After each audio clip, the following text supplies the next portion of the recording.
All right, let's talk about a word you think you know, acceleration. But I promise, by the end of this, you're going to see it in a completely new light. It's the engine of change all around us, from a car simply turning a corner to the most powerful forces in the cosmos. So, let's dive in. Okay, so let's start with a quick question for you.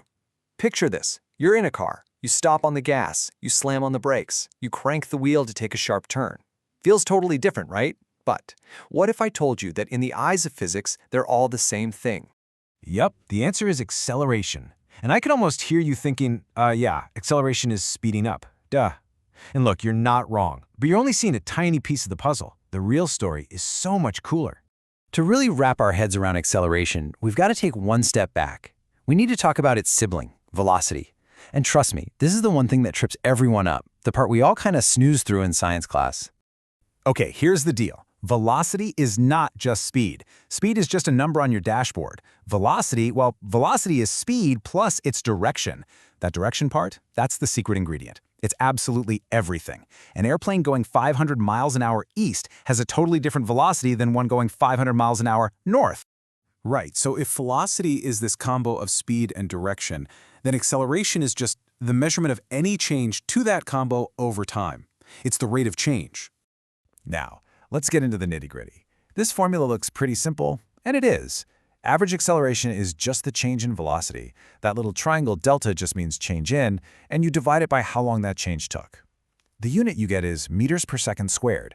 And I know that squared part sounds super intimidating, but stick with me, it's actually not. It's way simpler than it sounds. Just think of it like this. Meters per second per second. All it's asking is, by how many meters per second is your velocity changing every single second?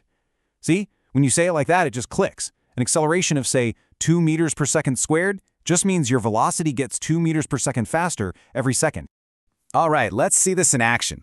We've got a racehorse, right? It's bursting out of the starting gate. It goes from a dead stop, 0, to 15 meters per second, heading west in a blistering 1.8 seconds. Now in physics, we have to pick a direction as positive. So let's make east positive, which means west is negative. So its change in velocity is negative 15.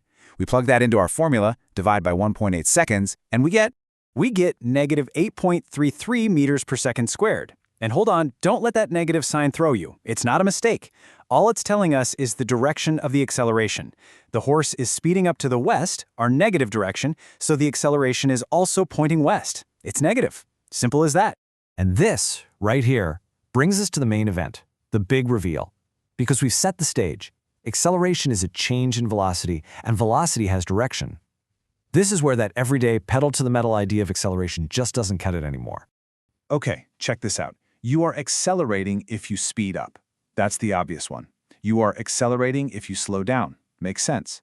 But, and this is the part that blows people's minds, you are also accelerating if you just turn, even if your speed doesn't change one bit. How? Why? Because your direction changed, and if your direction changes, your velocity changes. And if your velocity changes, you're accelerating. This breaks it down perfectly for the two situations we know best. When you're speeding up, the acceleration is pushing you in the same direction you're already going. But when you hit the brakes, the acceleration is pointing in the opposite direction. It's fighting your motion, pulling you back.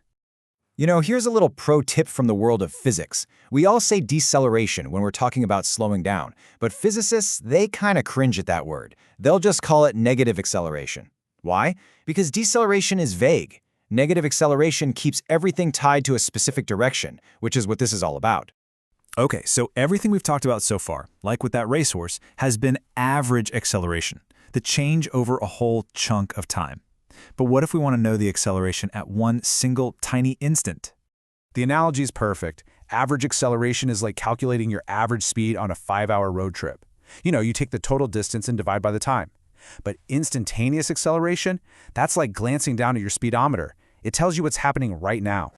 And if you're a visual person, this is going to make so much sense. Imagine a graph of an object's velocity over time. The acceleration at any given moment is just the steepness, the slope of the line at that exact point. A super steep line means you're really accelerating hard. A totally flat line, that's zero acceleration. All right, now that we've got the fundamentals down, let's do the fun part. Let's zoom out and look at some of the most extreme, mind-blowing examples of acceleration in the entire universe. So how crazy does it get? What are the most extreme accelerations out there? The answers, well, they range from things we see every day to numbers that are almost impossible to imagine. Okay, just take a look at these numbers. A high-speed train is pretty gentle. A cheetah, now that's impressive, at 5 meters per second. But then things get wild. A jumping flea hits 3,200. And a trapjaw ant, a tiny ant, it snaps its jaws with an acceleration of 1 million meters per second squared, and then you have a proton in the Large Hadron Collider. I mean, the numbers get astronomical. It just proves that size has absolutely nothing to do with acceleration. This chart really drives the point home. The cheetah's bar is so tiny, you can barely even see it next to the flea. And the trapjaw ant, wow, it's on a completely different level. It makes that flea, with its crazy acceleration, look like it's moving in slow motion. The scale is just staggering. So what's the big takeaway here? Next time you're in a car, whether you're hitting the gas, tapping the brakes, or just steering around a curve, remember what you're actually doing.